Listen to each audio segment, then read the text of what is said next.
Chers collègues, lorsque le projet de convention entre l'association Yes We Camp nous a été soumis en juillet 2021 pour la mise à disposition gracieuse de locaux au sein de l'Académie du climat, le groupe Changer Paris avait voté contre.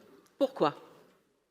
Bien évidemment pas parce que nous voulions contrer le lancement de l'Académie du climat, initiative intéressante, soutenue par des scientifiques de renom et lieu dédié à la thématique du changement climatique, sujet ô combien fondamental pour les jeunes franciliens, public ciblé par cette structure et très sensible, attentif à l'écologie. Car même si nous sommes, toutes générations confondues, concernés par les travaux du GIEC, groupe d'experts intergouvernemental sur l'évolution du climat, et par le changement climatique à l'échelle mondiale, modélisé selon différents scénarios sur lesquels il est encore temps d'agir, les jeunes seront, eux, directement impliqués dans les conséquences du changement climatique. Phénomènes météorologiques extrêmes de plus en plus fréquents, augmentation des températures moyennes, canicules, manque d'eau, perte de la biodiversité, fonte de la banquise, dégel du pergélisol, qui auront des retombées écologiques, économiques, sociales et géopolitiques. Le terme de réfugié climatique est malheureusement entré dans le vocabulaire courant.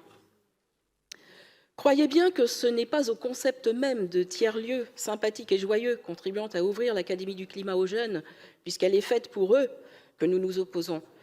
Ce n'est certes pas en leur proposant un cours magistral de 3 heures qu'on les sensibilisera, qu'on les fidélisera et qu'ils deviendront vecteurs d'un nouveau projet pour une société avertie sur les risques et les actions à entreprendre.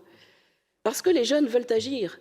Les lenteurs, pour ne pas dire l'inertie des gouvernements, les exaspèrent et les poussent à prendre les choses en main. Nous nous sommes opposés parce que le projet de buvette collaborative était beaucoup trop flou à l'époque, non seulement en termes d'activités envisagées, gestion partagée d'un tiers-lieu, que de budget. Ce n'est pas le sujet de cette délibération, mais je vous rappelle qu'une subvention de 100 000 € a été accordée par la Ville de Paris, tandis qu'apparaissent dans le budget prévisionnel 65 803 € de fonds propres, dont on peut se demander d'où ils viennent et à quoi ils servent, en plus d'équilibrer les recettes et les charges sur le papier, alors qu'ils représentent 40% des recettes prévisionnelles. Nous en reparlerons lorsque nous débattrons de la prochaine subvention avec, sous les yeux, le bilan financier de l'association.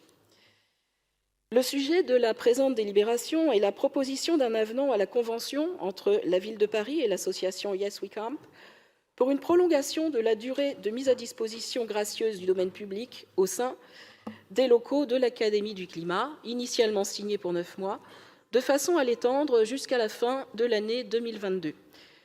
Nous comprenons bien sûr que le démarrage de ce lieu, pour le moins festif, ait été perturbé par la restriction sanitaire, mais cautionner cette prolongation de 7 mois reviendrait, une fois de plus, à signer un chèque en blanc pour une association trouvée dans le carnet d'adresses de l'exécutif, dont le budget, à ce stade, ne tient pas la route et dont nous attendons le rapport d'activité.